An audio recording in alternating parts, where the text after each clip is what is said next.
Perfect. Well, John, to start us off, we have a question from Mi Sangre Latina. This one comes from Arlene Martinez, who says that this movie is like Home Alone on steroids, which is a classic Christmas movie, of course. Do you think this film could become a dark classic in the genre of holiday films? Oh my God, I would love it to become an anti-Christmas movie classic. Awesome.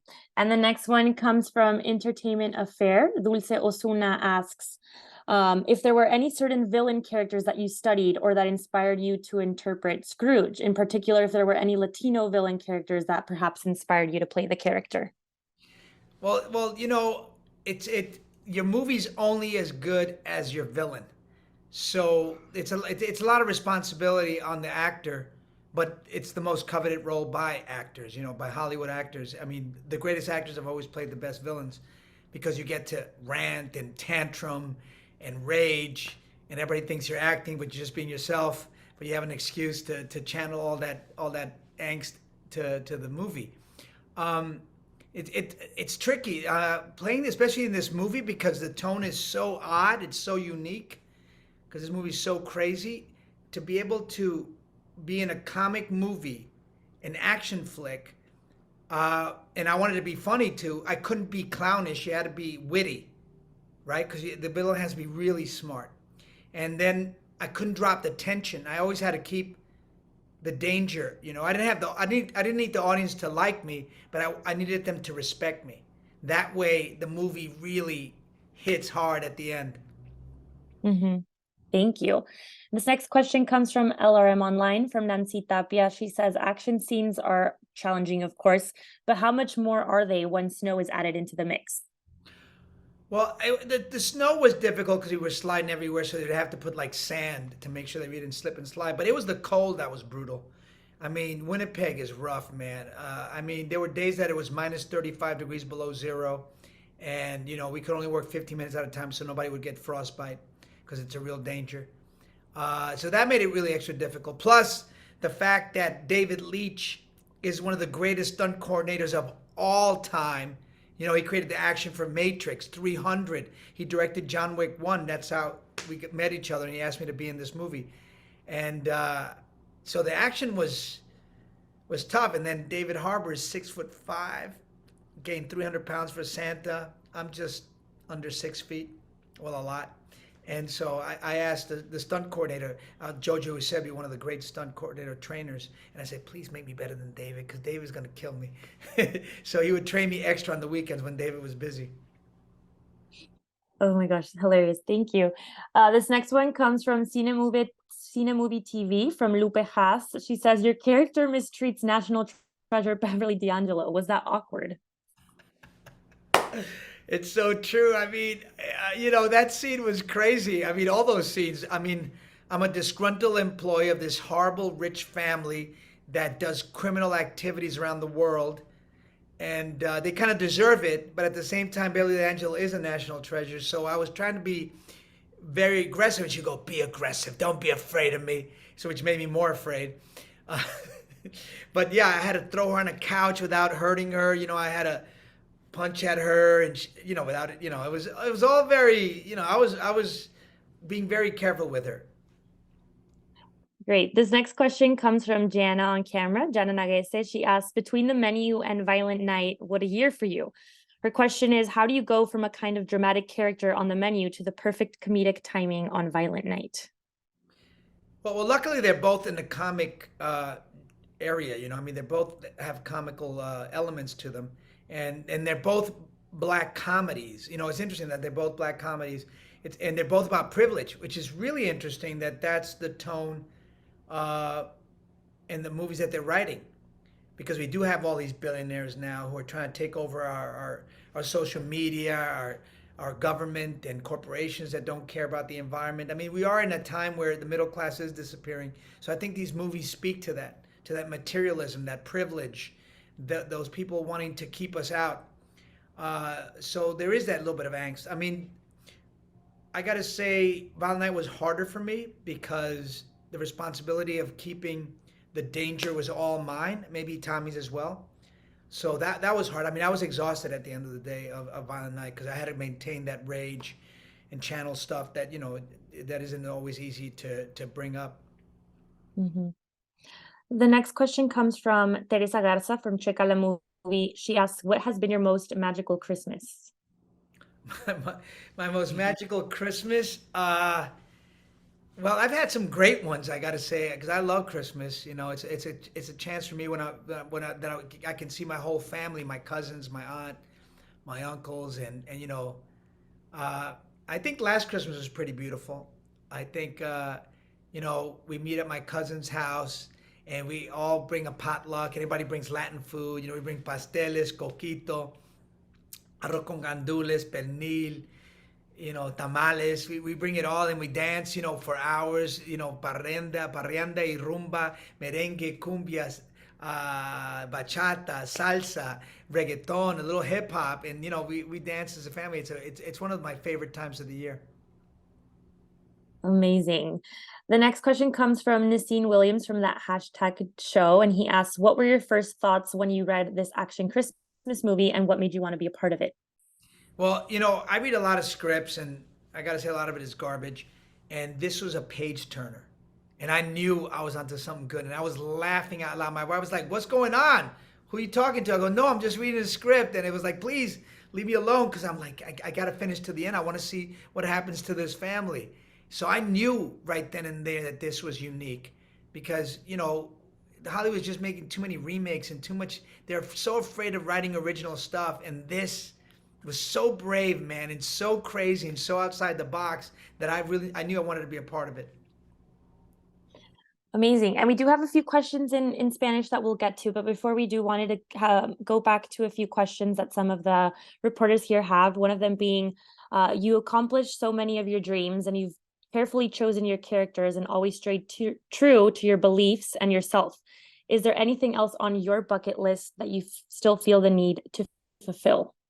Yeah, I mean, I want to do a lot more historic pieces on Latin culture and Latin history because we've been here for 500 years and we've been here before that for thousands.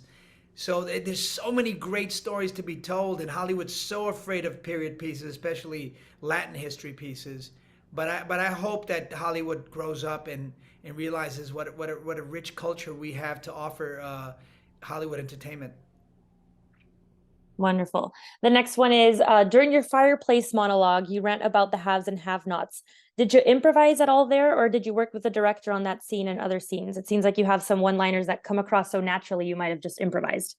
We got to improvise a lot. I got to say, we would ruin a lot of takes because we start cracking each other up. I mean, you got Edie Patterson, one of the great improvisers, and Alex Hassel, and everybody was so funny, man.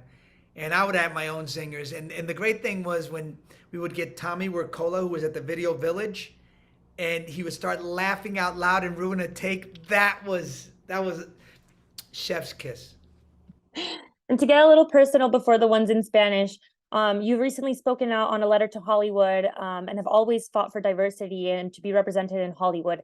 How do you think that you've impacted this change, and where do you think Hollywood stands right now on diversity and Latino representation? Yeah, I think it's very important to speak out, especially people like myself who have a special platform. And I think we do make change. I see a lot of change in Hollywood, and I think writing these letters is important. I think speaking out whenever you can, it must be done. We can't be complacent. We can't expect somebody else to do it, and we got to do it together. And I think the change is coming. I want to get to 20% representation in front of the camera because we're 20% of the population, even though we over-index at 30% of the US box office and 30% of sports fan and 30% of streamers. I'll settle for 20% protagonists, not 2%, which is what we have now. 2% of protagonist leads are Latin, which is not close enough. I mean, white people are only 58.9% of the population, and they have 100% of the roles. So they're over indexing there. They're overrepresented at 140%.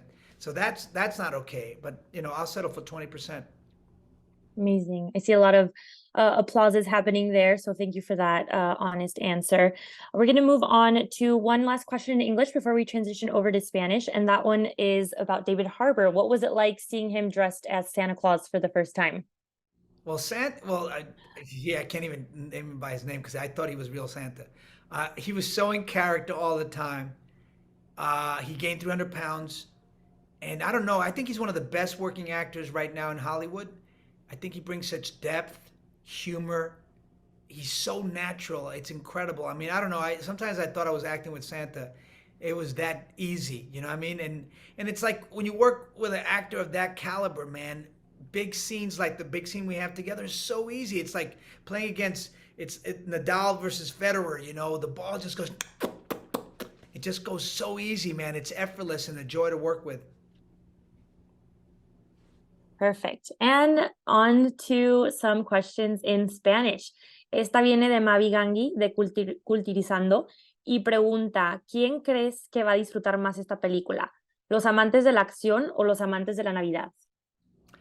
Ah, yo creo que los dos, porque esta película te satisfeche en términos de la acción. La acción en esta película es como arte. Es tan bonita y tan chistosa, pero al mismo tiempo muy sangrienta.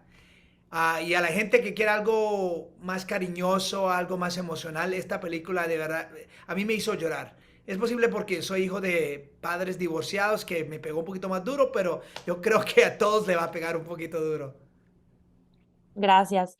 La próxima pregunta viene de Marvin Laden News de parte de Anthony Vega y pregunta, ¿qué fue lo que te hizo aceptar formar parte de esta loca aventura navideña y dar vida al antagonista? Pues yo creo que el guión me atrajo mucho. Claro que el director Tommy Wirkola, que es uno de los mejores actores, directores ahorita en cine, porque yo nunca he trabajado con un director que puede unir estos tonos tan diferentes, el tono de acción, el tono de comedia y emoción juntos. Porque yo cuando vi la película del Comic Con de Nueva York, 4000 nerds y geeks y están gritando y riéndose y cuando muero al final se paran de pie y gritan ¡Yay! Y fue un momento muy doloroso para mí, pero al mismo tiempo muy satisfecho porque hice mi trabajo bien, aunque me odian. Así es. Y por último, una pregunta de Jesús Paredes de The Millennial TV que pregunta, ¿en qué película que hayas actuado o producido te has divertido y reído más? Que esta, yo me reí muchísimo en esta. Um, Latin History for Morons me reía mucho con el equipo. Claro que la audiencia también me ayudaba mucho porque se reían a carcajadas y gritaban y se ponían bravos conmigo. Es que hacer teatro es una cosa muy bonita en Nueva York y viajar por el país porque me encuentro con mexicanos, centroamericanos, suramericanos, los caribeños, puertorriqueños y nos unimos ahí en el teatro juntos nos expresamos mucho. Y para mí es lo que siempre me ha encouraged to continue my fight against Hollywood. Perfecto. Gracias. Y con eso terminamos nuestros roundtables. If everyone just wants to give us a quick smile for a quick photo, Oh and yeah, then here you go. we'll wrap it up. Well, Ready, everyone? I want to take a photo too. Hold a second. Let me see if I can do it. Okay. 3, 2, and 1. Beautiful. Thank you so much, everyone, and John, for your time. Thank you, everybody. Thank you for your time and your great questions. Thank you, John. Holidays and merry everything. Feliz Navidad. Chaito. Thank Feliz you. Navidad. Thank you. Muchas gracias.